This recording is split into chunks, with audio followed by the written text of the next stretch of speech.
السلام علیکم۔ کیس کے ناول پہ آپ سب کو ویلکم۔ ایک خوبصورت ناول پیش کر رہے ہیں جس کا نام ہے پچھلے پہر کا چاند۔ ناول کی رائٹر ہیں رفعت ناہید سجاد۔ چلیے چلتے ہیں ناول کی جانب۔ سوتا اونگتا ریلوے اسٹیشن ابھی ابھی بیدار ہونا شروع ہوا تھا۔ پکوڑے والے نے صبح سے تل کر رکھے ہوئے ٹھنڈے یا کھکڑے ہوئے پکوڑے چھابڑی میں انڈیل کر ریل کی آمد کے انتظار میں بس ابھی ڈالے ہی تھے۔ کھجور کے پنکھے سے مکھیاں اڑاتا وہ اپنی ممکنہ بکری کے انتظار میں تمام دن کاٹ لیتا تھا۔ ٹرین سے خریداری نہ ہوتی تو میونسپل کمیٹی کے پلیٹ فارم میں لگے واحد نلکے سے ٹپ ٹپ ٹپکتے پانی سے پیاس بجھاتا، دو چھپکے مار کر واپس ہو لیتا۔ یہ اس پلیٹ فارم کا واحد دکاندار تھا جسے ریلوے کی انتظامیہ نے نمبر تک الاٹ کر کے دیا تھا۔ صرف قسمت الاٹ نہیں کی کہ بہت ہی کم اس کی چھاپڑی پر رکھی چیز فروخت ہو سکتی۔ کیا ہے، کتنے میں ہے، اتنے کی لگاؤ کے کرتے ٹرین روانہ ہو جاتی۔ وہ سر پٹکتا رہ جاتا۔ اس پورے پلیٹ فارم پر ریلوے کی وردی میں ملبوس ایک آدمی پکوڑے والا اور دوحہ کے علاوہ صرف ایک زخم کھایا خارش زدہ کتا بھٹکتی مکھیوں کو اپنی دم سے جاڑتا زندگی سے تنگ کونے میں بیٹھا اونگ رہا تھا۔ سارا دن میں اس اسٹیشن پر بس یہی ایک پیسنجر ٹرین ٹھہرتی تھی اور رات کے کسی حصے میں یہی ٹرین دوسری پٹری پر لمحوں کے لیے رکتی اور نکل جاتی۔ لوہے کی سلاخوں والے جنگلے اور ایک اکلوتے نیم کے درخت پر مشتمل یہ پلیٹ فارم اب اس کے لیے اتنا اجنبی نہیں رہا تھا۔ اب تو یہاں رہتے بھی وقت گزر گیا تھا۔ معلوم نہیں اس کے خاندان نے مستقل رہائش کے لیے ساری دنیا سے پرے دور دراز کی بستی کو کیوں چنا تھا۔ پڑھائی کے سارے عرصے کے دوران اسے بار بار یہاں آنا پڑتا تھا، صرف اس فرق کے ساتھ کہ ہر دفعہ ابا اسے چھوڑنے آتے اور لینے جاتے۔ ایک زمانے میں انہوں نے جی لگا کر کمایا تھا اور اب صرف کمایا ہوا خرچ کر رہے تھے۔ وہ انہیں اتنی شدید بیماری کی حالت میں تنہا چھوڑ کر پڑھنے اور ہاسٹلوں میں رہنے کی قائل بھی نہیں تھی، لیکن ابا نے فیصلہ کر لیا تھا وہ کسی حالت میں بھی پڑھائی چھوڑنے پر راضی نہ ہوتے۔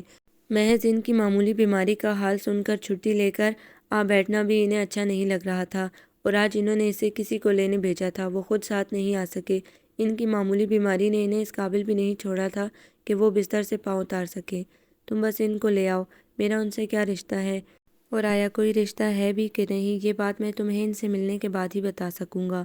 ان دنوں ابا کو سانس کے بار بار کے حملے ادموا کر رہے تھے، پھر انہیں کھانسی کا دورہ پڑتا اور وہ کتنی دیر سجدے کسی حالت میں سانس لینے کی جدوجہد کرتے رہتے۔ ان دنوں وہ اپنی زندگی گھسیٹتے جا رہے تھے، صرف اسی وقت تک کہ وہ اپنا ایم اے بھی مکمل کر ڈالے۔ آنے والے شخص کو ابا نے خط لکھ کر بلایا تھا۔ خط پوسٹ تو دوحہ نے ہی کیا تھا، لیکن لکھا چونکہ انہوں نے خود تھا، اسی لیے وہ اس خط کے مضمون سے آگاہ نہ تھی۔ خط پوسٹ کرنے کے 3 دن بعد ان کو ایک ٹیلی گرام موصول ہوا تھا کہ کوئی آ رہا تھا۔ اس بستی میں اترنے والی واحد ریل گاڑی کے ذریعے۔ گھنٹی بجانے والے نے تانبے کے توے جیسے ہتھیار پر ہتھوڑے سے اطلاعی گھنٹی بجا کر 2 دفعہ ضرب لگائی تھی۔ رات کے سناٹے میں یہ آواز بستی کے گھر گھر سنائی دیتی تھی، ایک ہلکا سا شور، زندگی سے بھرا ہنگامہ سوتے ہوئے قصبے میں لمحہ بھر کے لیے جان ڈال دیتا۔ پھر وہی سناٹا، وہی خاموشی۔ باہر کوچوان تازہ دم گھوڑا تیار کیے آنے والی سواری کو لینے دوحہ کے ساتھ آیا تھا۔ دوحہ کی طرح اس کو بھی آنے والے شخص سے آگاہی نہیں تھی، لیکن صاحب کا حکم تھا اور صاحب کے لیے جان بھی حاضر ہے۔ تحت نظر تک بلند و بالا عمارتیں تھیں، نہ رکاوٹ ڈالنے والے کارخانوں کا دھواں، فضا میلوں تک صاف شفاف تھی۔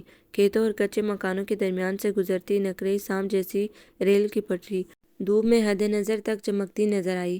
دور پر ایک گاڑی کا دھواں دکھائی دیتا، پھر اس کا سیاہ انجن نمودار ہوتا، پھر دن دہاڑے بتیاں جلاتی، ہارن سے شور مچاتی ٹوٹی پھوٹی ایک گاڑی پلیٹ فارم پر آ کر رک گئی، اور ابھی ڈھنگ سے رکی بھی نہیں تھی کہ چل پڑی۔ اس کا دھیان دھول میں اٹی اس خستہ حال گاڑی کی طرف نہیں تھا، وہ تو ٹرین سے اترنے والی واحد سواری کو بھونچکا ہو کر دیکھ رہی تھی۔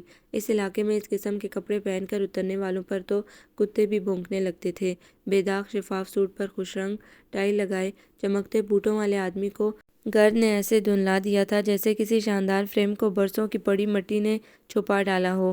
آہستہ قدموں سے اسی کی طرف آ رہے تھے، جیسے فیصلہ نہ کر پا رہے ہوں کہ انہیں دراصل کیا کرنا ہے، لیکن وہ کسی کو لینے آنے والی واحد ملاقاتی تھی اور وہ ٹرین سے اترے واحد مسافر۔ میرا نام اکرام ہے۔ انہوں نے اپنے سر پر جمے گرے بالوں سے مٹی جھاڑی۔ اس نے دھیمے سے سر ہلا دیا۔ کبھی اس نے ریٹائر ہونے سے پہلے اپنے ابا کو بھی ہر وقت یوں سجا بنا دیکھا تھا، پھر اماں فوت ہو گئیں اور زندگی سے ان کی دلچسپی جاتی رہی۔ اس نے آنے والے کے ساتھ چلتے ایک نظر اسے دیکھا، ہاتھ میں پکڑے بیگ اور جسم پر پہنے کپڑوں سے لے کر ان کی گفتگو تک ہر چیز سے خوشحالی ٹپک رہی تھی۔ وہ سوچ میں پڑ گئی، اس لیے نہیں کہ اس قسم کے امیر بوڑھے افراد اسے پریشان کر ڈالتے تھے، صرف اس لیے کہ سینکڑوں میل دور دارالحکومت سے چل کر اس قصبے تک اس قسم کا آدمی ابا سے ملنے کیوں آ سکتا ہے۔ اب کیسے ہیں تمہارے ابا؟ ٹانگے کی پچھلی سیٹ پر اس کے برابر بیٹھ کر اپنی بھاری سی گمبھیر آواز میں انہوں نے بس ایک ہی سوال کیا تھا۔ گویا پہلے کیسے تھے وہ اس اطلاع سے لاعلم نہیں۔ انہوں نے سوچ میں ڈوبی اس لڑکی کی کسی الجھن کو دور کیا تھا، نہ اپنے ہونے کی کوئی وضاحت کی تھی۔ اچھے ہیں، کس قدر مختلف، جھوٹا اور بے تکا سا جواب تھا۔ ٹانگا رستے بھر ہچکولے کھاتا، بے شمار گھڑوں میں سے گرتا نکلتا پہیا جھٹکے کھا کھا کر ان کو جامنوں کی طرح گلا رہا تھا۔ وہ تو خیر عادی تھی، اس نے چاہا بھی کہ اپنے علاقے کی اس شکست و ریگ کے اور اس کے نتیجے میں ہونے والی ان کی تکلیف کے سلسلے میں معذرت کرے، لیکن پھر اسے یہ قطعی غیر ضروری لگا۔ بستی کی یہ حالت اس کی خطا نہیں تھی، اور دوم ابھی اس کو ابا کی طرف سے سفید سگنل نہیں ملا تھا۔ وہ ویسے بھی اس کی طرف متوجہ تھے، نہ سڑک کی تباہ کاریوں کی طرف۔ کسی اندرونی ہیجان کے تحت اپنی سفید پڑتی باوقار سی مونچھوں کے سروں کو اضطراری حالت میں مروڑتے وہ خود سے الجھ رہے تھے۔ ٹانگا گلیاں چھوڑ کر مکانوں کی طرف داخل ہوا۔ بستی کے بچے کچھ دیر ٹانگے کے پیچھے دوڑے، پھر اور طرح کے کپڑے پہنے سواری کو دیکھ کر پلٹ گئے۔ ایک گھنے درخت کی چھاؤں میں اس کا اپنا آنگن بھی تھا۔ اسی آنگن سے پرے کچی مٹی کے کمرے، وہ چھاؤں ختم ہو رہی تھی جہاں سے ابا کی کھانسی کی مسلسل کھن کھن باہر آ رہی تھی۔ دیوار پر بیٹھے کوؤں نے غل مچا کر نوارد کی آمد کا اعلان کیا، اور نوارد جیسے ساری رسیاں توڑا کر آواز کی طرف دیوانہ وار لپکا تھا۔ دوحہ ان کے پیچھے کمرے میں جانے کے بجائے باہر ہی برآمدے میں کپڑے کے موڑے پر جا گری۔ پتہ نہیں آنے والا قبول کیا جائے گا یا نہ مقبول۔ ابا کے حتمی فیصلے تک بہر کیف اسے یہیں بیٹھ کر اضطرابی حالت میں اپنی انگلیاں مروڑتے رہنا تھا۔ وہ کسی کی طرف نہیں تھی، نہ آنے والی کی پارٹی میں شامل، نہ ابا کی تنہائی کی حامی، کہ ابا نے اسے نحیف آواز میں پکارا۔ وہ برق رفتاری سے اندر داخل ہوتے ہوتے دروازے میں رک گئی۔ وہ ابا کے پلنگ کی پائنتی پر بیٹھے تھے، اور دونوں کا چہرہ آنسوؤں سے تربتر تھا۔ ان دونوں میں سے کسی نے اپنے آنسو اس سے چھپانے کی جدوجہد نہیں کی۔ اس کا دل دھک سے رہ گیا۔ یہ میرے بڑے بھائی ہیں دوحہ، تمہارے تایا۔ دوحہ نے دفتن آنکھیں نیچے کر لیں۔ وہ کسی سے شکوہ نہیں کرنا چاہتی تھی، نہ تقدیر سے، نہ حالات سے، کہ اگر وہ اس کے ابا کے بڑے بھائی تھے اور 10 سال چھوٹے لگ رہے تھے تو کیوں لگ رہے تھے۔ ابا نے بہت پہلے ایسی ہی کوئی بات بتائی تھی۔ امی سے شادی کرنے کے لیے ابا کو ایک ہی شرط کی پیشکش ہوئی تھی، یہ جائیداد چھوڑ دو۔ شرط لگانے والا انہیں جانتا نہیں تھا۔ انہوں نے چھوڑ دی جائیداد۔ اس کو اپنی امی مسز سمپسن لگی۔ آخر ان کی خاطر بھی کسی نے تخت چھوڑا تھا۔ انہوں نے ابا کی دی ہوئی قربانی کے صلے میں ساری عمر ابا کا احترام کیا تھا۔ ابا نے وہ گھر چھوڑ دیا اور ان سے کچھ مانگا بھی نہیں، اس طرف بھولے سے رخ بھی نہیں کیا۔ خواہ مخواہ لوگ یہ تصور نہ کر لیں وہ کچھ مانگنے آئے تھے، اور جب انہوں نے اس طرف رخ کیا تو کچھ مانگنے کے لیے ہی کیا ہوگا نا۔ سلام کرو بیٹی، یہ تمہارے قابل احترام۔ ابا نے اسے جھڑکا جیسے وہ ابھی تمیز سیکھنے کے مراحل سے گزر رہی تھی۔ السلام علیکم۔ اس نے بغیر ابا کو یاد دلائے کہ اسٹیشن سے وہی لائی تھی دوبارہ سلام کر ڈالا۔ میں کس قدر بدبخت آدمی ہوں دوحہ، میں نے زندگی بھر باپ کی خدمت کی، نہ بھائی کے کام آیا۔ دوحہ چپ رہ گئی۔ انہوں نے تو اپنی ساری گزشتہ زندگی رد کر ڈالی تھی، بیکار اور بے مصرف ثابت کر دی تھی۔ دنیا کی ہر نعمت ان کے سامنے ڈھیر کر دو دوحہ، جو کام تم کر سکتی ہو سب کچھ میرے بھائی کے لیے۔ پھر انہیں کھانسی کا شدید ترین دورہ پڑا۔ ان کا سانس بند ہو گیا، رنگت نیلی ہو کر سیاہ ہو گئی، اور انہیں سنبھالتے سنبھالتے اور فوری طور پر کسی طرح اسلام آباد پہنچ کر طبی امداد پہنچانے کے سارے جتن ان کے ہاتھ سے پھسل گئے۔ یہ گھڑی اچانک نہیں آ گئی تھی۔ خط لکھنے اور جواب آنے کے درمیانی عرصے میں کتنی بار اسے خوف محسوس ہوا، جیسے وہ شخص کہ ابا جس کے منتظر تھے آئے گا اور سب کچھ سمیٹ کر لے جائے گا۔ اس نے کتنی شدت سے دعا کی تھی کاش وہ شخص نہ آئے۔ ابا اس کے آنے کی آس میں جیتے تو رہیں۔ سارا صحن عورتوں سے بھر گیا تھا، اور عورتوں نے دیکھا ایک اجنبی شخص جمال بھائی کی بیٹی کو اپنے ساتھ لگائے دیوار کے سہارے کھڑا تھا۔ یہ تو سننے میں آیا تھا آج کی گاڑی سے کوئی مہمان جمال بھائی کی طرف اترا تھا، لیکن جمال بھائی مرحوم اور بھابھی مرحوم کا کوئی عزیز ملنے والا ان کے ہوتے تو کبھی آیا نہیں تھا۔ یہ سے یہ عمر آ گئی۔ بھابھی مرحوم کی آخری رسومات بھی انہی کے ہاتھوں انجام پائی، جو جمال بھائی کے آخری سفر کی تیاریوں میں کوشاں اندر سے باہر آ جا رہے تھے۔ انہوں نے بستی والوں کی طرف دیکھا۔ بھرے پڑے صحن میں قسم قسم کی عورتوں کا جمگھٹا لگا تھا۔ انہیں گھبراہٹ سی ہونے لگی۔ بین کرتی، سینہ پٹتی اور خود کو دو ہتھڑ مارتی، یہ عورتیں انہیں پریشان کر رہی تھیں۔ وہ جلد سے جلد دوحہ کو اس ماحول سے نکال لینا چاہتے تھے، حالانکہ انہوں نے اسے ایک مرتبہ بھی شور مچاتے چلاتے نہیں دیکھا۔ کس بہادری سے وہ سب عورتوں کے درمیان سر اٹھائے سیدھی بیٹھی تھی۔ وہ دنگ رہ گئے، کس قدر بے خبر رہے ہیں وہ پتہ نہیں۔ جمال کن کن حالات سے گزر آیا ہے، جن میں اس کی بیٹی اتنے بڑے حادثے کو جھیلنے میں بھی کسی کم ہمتی کا مظاہرہ نہیں کر رہی تھی۔ ان کو بلا وجہ ان لوگوں سے چڑ آ رہی تھی، جیسے 22 سال پہلے ہونے والے حادثے کے ذمہ دار یہ سب افراد تھے۔ وہ تو اس سارے عرصے میں اپنے بھائی سے بے خبر ہی رہے تھے۔ وہ تو اب بھی اپنی زندگی کا پردہ کیے ان سے رخصت ہوئے، ان کی خواہش کے مطابق اپنی خاطر میں دارت بھی نہ کروا سکے۔ مرنے والا ان کا بھائی تھا، لیکن وہ کس قدر اجنبی بنے ان کی آخری تیاریاں ہوتے دیکھ رہے تھے۔ پھر وہ کتنے ہی دن ان کے درمیان رہے، اس جلنگا سے چرپائی پر سوتے اور شدید گرمی اور ہب زدہ کمروں میں دن بسر کرتے، جہاں ایک مدت ان کا شہزادہ جیسا بھائی سوتا جاگتا رہا تھا، اور اس کی اس قدر شاندار بیٹی جو ان کے اٹھتے پڑتے قدموں پر محض اس لیے نثار ہو رہی تھی کہ اس کا باپ اس سے کہہ گیا تھا۔ واپسی کا سفر روایت کے مطابق کبھی بھی خوشگوار نہیں ہوتا۔ انہوں نے اسے اپنے ساتھ لے جانے کی خواہش کا اظہار کیا تھا اور اسی کی بلا توقف آمدگی ظاہر کر دی۔ ان کا خیال تھا وہ کہیں ان کے ساتھ جانے سے انکار نہ کر دے، کیونکہ انہوں نے اس کو تہذیب یافتہ ہی پایا تھا، لہٰذا اس بات کا بھی خوف تھا کہ وہ شکریہ مہربانی جیسی لمبی تقریر کر کے اجنبی لوگوں کے بجائے ان کے ساتھ رہنے کو ترجیح دے گی، جن سے وہ مانوس تھی، اور بلا شبہ اس حالت میں وہ بھی اسے تنہا چھوڑ کر کہیں نہیں جا سکتے تھے، چاہے انہیں اپنے بقیہ عمر بھائی کے اسی بستر پر بسر کرنی پڑتی۔ اور جیسے وہ جانتی تھی کہ اس کا باپ حکم دینے کے قابل ہوتا تو کیا حکم دیتا، سو بلا چوں و چرا اسے بجاوری کرنی ہی تھی۔ بھاول نگر تک وہی ٹوٹے شیشوں اور پھٹی ہوئی لکڑی کے تختوں والی گاڑی چلتی تھی۔ ملتان ایئرپورٹ کی بھاگا دوڑی کے بعد جب وہ بمشکل اس قابل ہوئے کہ اسلام آباد ایئرپورٹ پر اتر سکے، تو انہوں نے وہ سارا راستہ اس کا ہاتھ تھام کر گزارا تھا، اور سارا راستہ چپ چاپ چلی آئی تھی۔ پچھلے 8-10 دنوں میں اس نے سوال کے جواب کے سوا کوئی غیر ضروری بات نہیں کی تھی۔ پتہ نہیں وہ عادتاً خاموش طبع تھی یا اس حادثے نے اس کی زبان چھین لی تھی۔ اس بیچاری کا سبھی کچھ تو چھن گیا تھا، گھر، بستی، لوگ، ماضی، اس کا تو تاریخ جغرافیہ بھی بدل کر رہ گیا تھا، پھر بھی اس کے چہرے پر مجھ پر رحم کھاؤ جیسی کوئی درخواست نہیں لکھی تھی۔ اعتماد سے سر اٹھائے وقار سے چلتی، جیسے سیدھی دل میں اترتی چلی جاتی تھی۔ وہ ایک لمحے کے لیے بھی نہیں لڑکھڑائی تھی، لیکن وہ اس کو سہارا دیے چلے آ رہے تھے۔ صرف انتظار گاہ میں کھڑے کسی شخص کو دیکھ کر انہوں نے لمحہ بھر کے لیے اس کا ہاتھ چھوڑا اور اس کے گلے لگ گئے۔ اس وقت انہیں بھی کس شدت سے سہارے کی ضرورت محسوس ہو رہی تھی، اور سہارا پاتے ہی ہر شخص کو محسوس ہوتا ہے جیسے وہ چھوٹا ہو گیا ہے، اس کی ذمہ داریوں کا بوجھ اٹھانے کوئی اور جو آ گیا ہے۔ وہ نہیں آئے، وہ ختم ہو گئے۔ کس قدر مختصر سوال تھا اور کتنا مختصر جواب۔ زندگی بس اسی قدر ہے۔ اس نے کتنی پریشانی سے ان کی طرف دیکھا۔ ان پر مشکل وقت آیا اور وہ اکیلے تھے۔ او بابا، اس نے کتنی شفقت سے کسی چھوٹے بچے کی طرح ان کا دکھ بانٹا تھا، ان کے سینے سے اسی طرح لگے لگے۔ پھر اس نے ان کے ہاتھ سے ان کا سامان لے لیا اور لمبے لمبے ڈگ بھرتا ٹرمینل سے باہر نکل رہا تھا کہ بابا نے اسے آواز دے لی، عامر تم جوہر سے تو ملے ہی نہیں۔ وہ چلتے چلتے یکلخت رک گیا۔ یہ اب بابا نے کون سا ذکر چھیڑا ہے؟ اس کے بابا نے کئی دن سے کچھ نامعلوم دکھ اٹھائے تھے، اور اس کے اپنے بابا کو دکھ پہنچانے والے کے بارے میں نظریات بظاہر تو کچھ خوشگوار بھی نہیں لگ رہے تھے۔ اس نے رک کر سوالیہ نظروں سے ان کی طرف دیکھا۔ وہ کس سے ملوانا چاہتے ہیں؟ یہ زوہا ہے، جمال کی بیٹی۔ حالانکہ وہ کہاں سے دیکھ رہا تھا، وہ کسی کو اپنی حفاظت میں لیے چلے آ رہے تھے، لیکن اس کا سارا دھیان ان کے تھکے تھکے پسماردہ چہرے پر تھا۔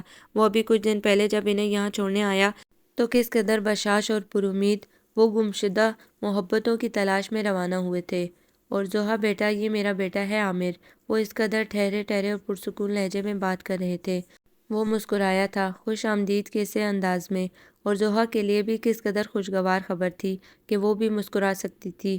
اسی خوش خلقی سے ہر شخص اپنے اپنے دکھوں کا بوجھ خود اٹھاتا ہے، اپنے غم کسی پر لاد دینے کا فائدہ بھی کیا ہوگا۔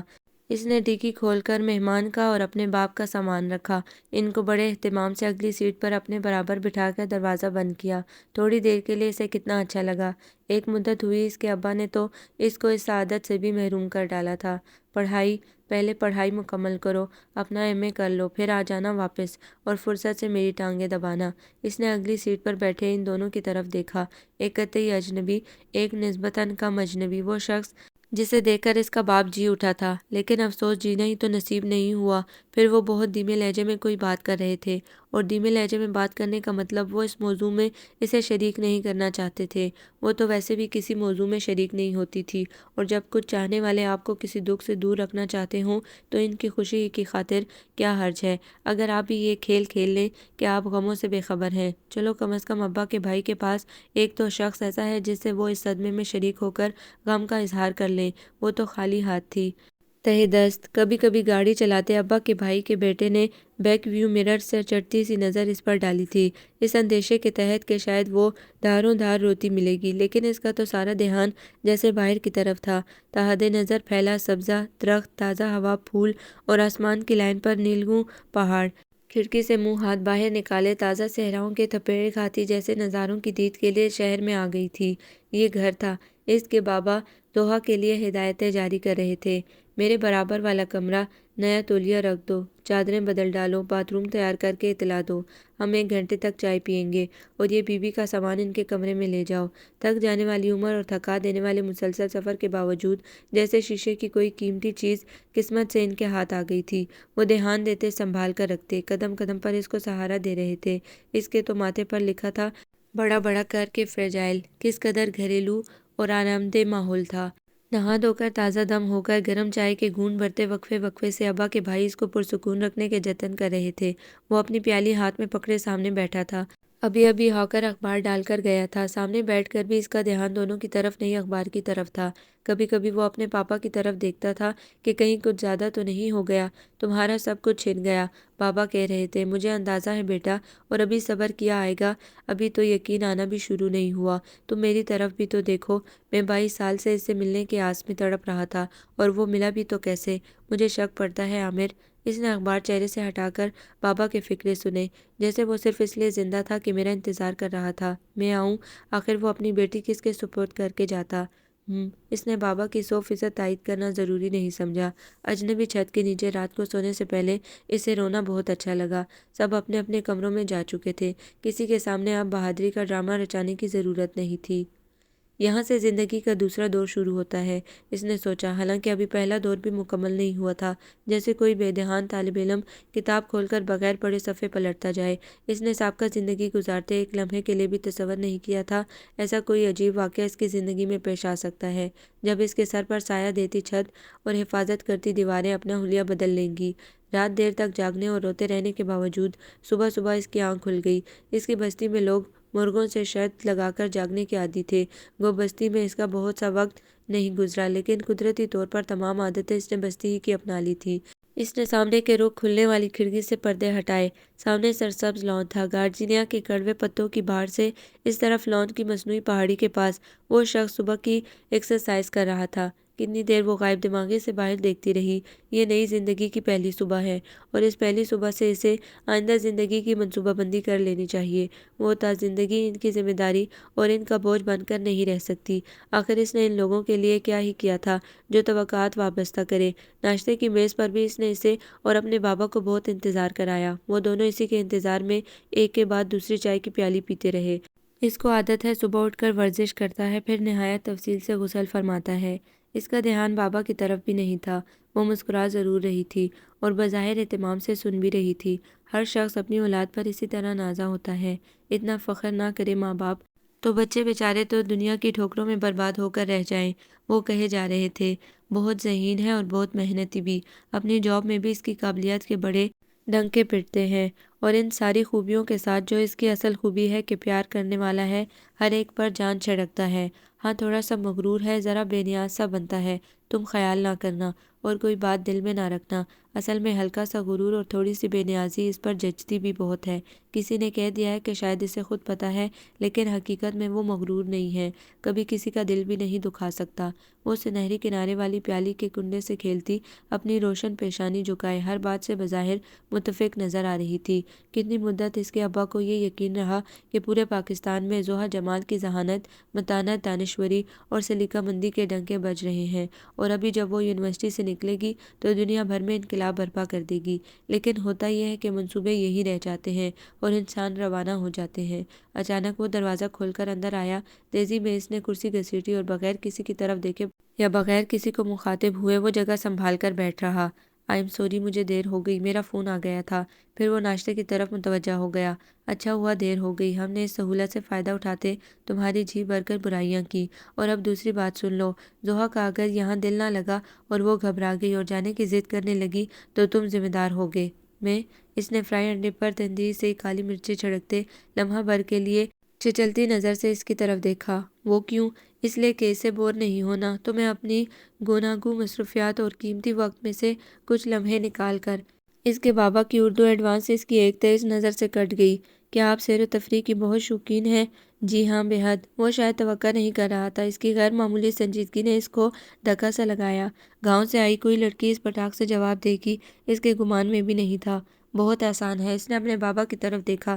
پہلے تو آپ یہی چاہیں گے کہ پھپھو اور چچا سے ملاقات کروا لی جائے اور ان کی اولاد سے۔ اس کے بعد سارا شہر گھوم کر دیکھ لیا جائے۔ دراصل پھپھو کا فون آیا تھا رات کافی دیر سے، انہوں نے کہا تھا آج وہ کسی وقت پہنچیں گی۔ ان کے ساتھ بینا بھی ہے۔ بابا کا چہرہ خوشی سے سرخ ہو گیا۔ ہمیشہ سے ان کی خواہش تھی سب لوگ اکٹھے ہوں، دکھ کا کوئی ذکر نہ آئے، ہر بات خوشی کی ہو۔ ارے واقعی دیکھو، اچانک مجھے خیال آیا، زحا کی صورت اپنی پھوپھی سے کس قدر مشابہ ہے۔ دفعتاً اس نے کالی مرچوں کی مل ہاتھ میں روک کر لمحہ بھر کے لیے اس کی طرف دیکھا۔ تائید اور تردید کا کوئی لفظ کہے بغیر وہ کھانے میں مصروف ہو گیا۔ وہ آفس چلا گیا۔ بابا معذرت کر کے اپنے کمرے میں گئے کہ اس وقت وہ تھوڑی دیر کے لیے سوتے تھے، لیکن اگر اس کا دل گھبرائے تو وہ بلا جھجک اندر آ کر انہیں جگا ڈالے۔ وہ قرآن شریف لے کر بیٹھ رہی۔ جب بھی ابا کی یاد اس پر شدت سے طاری ہوتی، قرآن سے ہی سے سکون ملتا۔ ایسے لگتا جیسے وہ قرآن کے ذریعے اپنے ابا کی روح سے بات کر سکتی ہے۔ اب اس نے دعا بھی نہیں مانگی تھی کہ ڈسٹنگ کرنے والی لڑکی اطلاع لائی اس کی پھوپھی آئی ہیں اور ملاقات کی خواہاں ہیں۔ اسے وحشت سی ہونے لگی۔ اب جو ذکر چھڑے گا وہ خود رونے اور اسے رلانے کے لیے ترتیب دیا گیا ہوگا۔ پھوپھی اندر آ گئی اور اسے گلے لگا کر زاروں قطار رونے لگی۔ اسے لگا اس کی پھوپھی کی تربیت میں کہیں کوئی نقص رہ گیا تھا۔ وہ رو تو بہت زور زور سے رہی تھی، آنسو بھی فراوانی سے بہا رہی تھی، لیکن درمیان میں روک کر کنکھیوں سے اپنے بڑے بھائی کے تاثرات بھی دیکھتی جا رہی تھی اور انہیں مرحوم بھائی کے بارے میں اپنے ذاتی نظریات سے آگاہ بھی کرنے کی کوشش کر رہی تھی کہ ان کا سب سے لاڈلا بھائی کسی عورت کے چکر میں پڑ کر ایسا الجھا کہ دین کا رہا نہ دنیا کا، گھر والوں کو بیٹے کی صورت دکھانے سے بھی ترسا دیا، کسی گاؤں لے کر نکل گئی اور دیکھو بچی بیچاری کو ان پڑھ کا ان پڑھ رہنے دیا۔ اس نے روتی دھوتی پھوپھی کے سینے سے لگے شانت ہو کر ان کی ساری تقریر سنی تھی اور سمجھ بھی لی تھی، لیکن یہ ان پڑھ ہونے کا کیا قصہ ہے؟ بات کچھ مبہم سی رہ گئی۔ گزرے ہوئے سابقہ وقتوں نے اس میں کمال کی برداشت پیدا کر دی تھی۔ کبھی وہ تقریریں کرتی، ڈرامے ہوتے، مباحثوں میں بڑھ چڑھ کر زبان چلائی جاتی، دوستوں کے مفادات کی خاطر جان دینے پر آمادہ اور دشمنوں کو خوار کرنے کے در پہ۔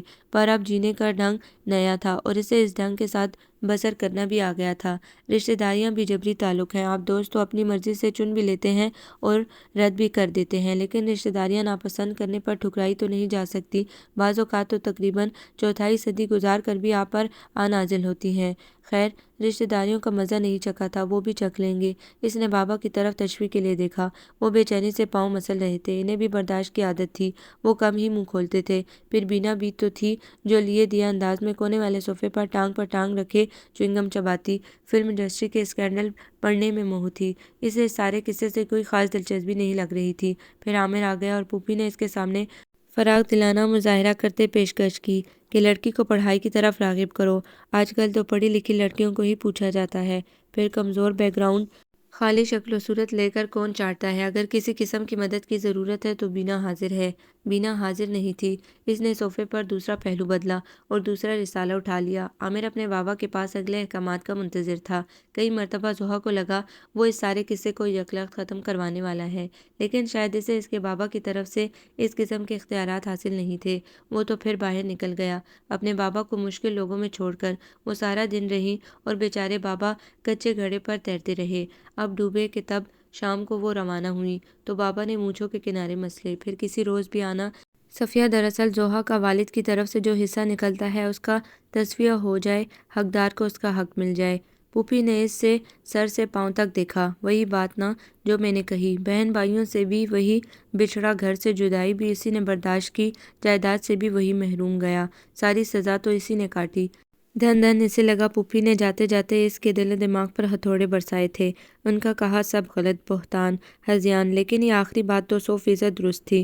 عمر بھر کی سزا تو انہیں ہی ملی تھی۔ ان کے روانہ ہوتے ہی وضاحت کی ذمہ داری بڑے بھائی پر آ پڑی کہ کس قسم کے حالات میں انسان اس قسم کا رویہ رکھنے لگتا ہے۔ سب کی طرف سے معذرت کرتے رہنا ان کی مجبوری تھی۔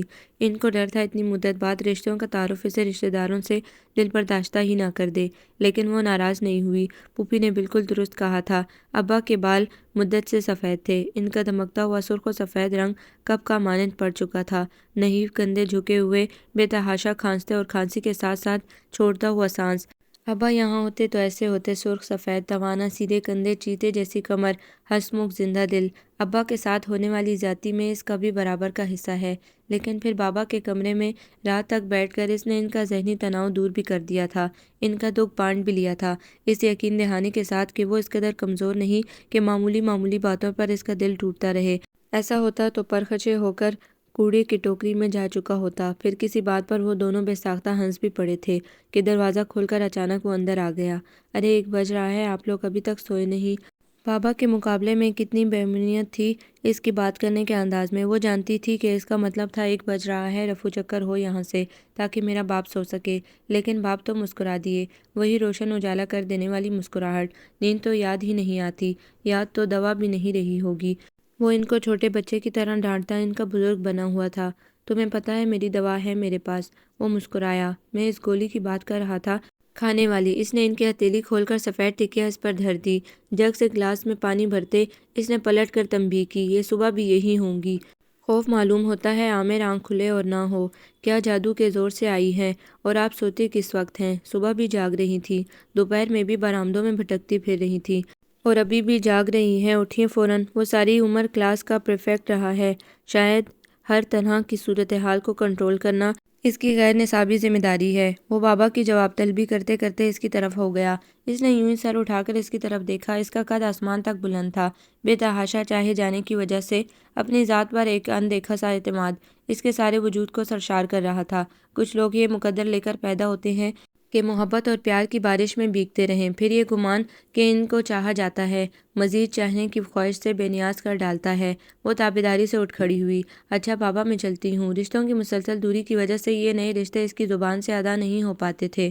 پھر ہر انسان کو دوسرے انسان سے علیحدہ کرنے کے لیے کوئی تشخص تو دینا ہی پڑتا ہے۔ یہ آسان تھا، مانوس بھی تھا، اور شاید بابا خود بھی سننے کے عادی تھے۔ نام تو سب سے حقیر تشخص ہے، کچھ بھی ہو۔ اچھا بیٹی، باقی باتیں ہم صبح کریں گے، عامر سے چھپ کر۔ انہوں نے باری باری دونوں کی پیشانی کو چوما اور اپنے بستر کی طرف پلٹ گئے۔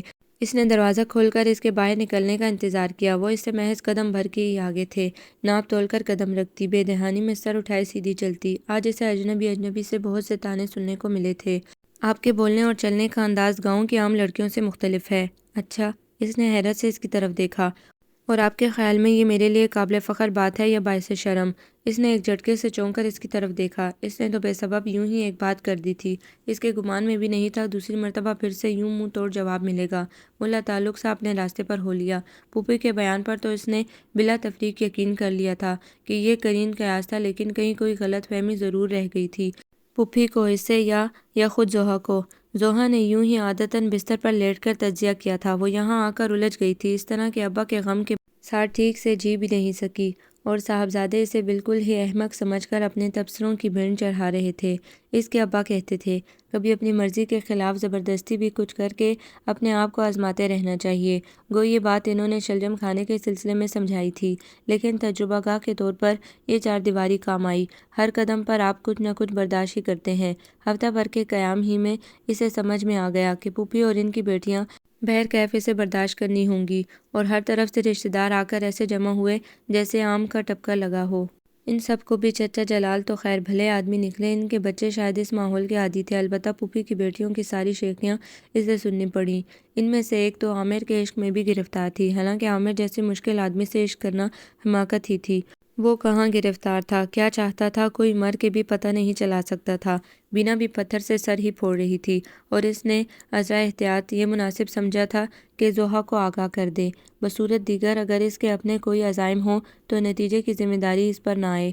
وہ ہنس دی۔ عامر کی اپنی زندگی تھی اور اپنی مصروفیات، یہ بینا کے علم میں بھی ہوگا، لیکن راستے کے پتھر ہٹا دینے میں حرج ہی کیا ہے؟ میں نے تو مری میں پڑھا تھا، ہماری کانوینٹ میں ایکسیسٹ پر بہت زور دیا جاتا ہے۔ ہماری جو پی ایم ڈبلیو ہے نا، وہاں رحیم یار خان کی طرف ہمارے مربع ہیں، وہ جو فلاں ایکڑ ہے نا، وہ بولتی رہتی، حالانکہ عامر آس پاس ہوتا بھی نہیں تھا، اور ہو بھی تو لگتا تھا نہیں ہے۔ اسے مہمان نوازی نبھانے کی خاطر بیٹھنا تو پڑتا، لیکن کہیں نہ کہیں سے اسے کوئی بڑے سائز کا اخبار مل جاتا جسے پارٹوں پارٹ کھول کر وہ اس میں گم ہو جاتا۔ کبھی بینا پٹری سے اترنے کی کوشش میں ذرا آپے سے باہر ہوتی تو وہ عموماً اخبار ہٹا کر ایک ناراض سی نظر پبلک پر ڈال کر پھر گم ہو جاتا۔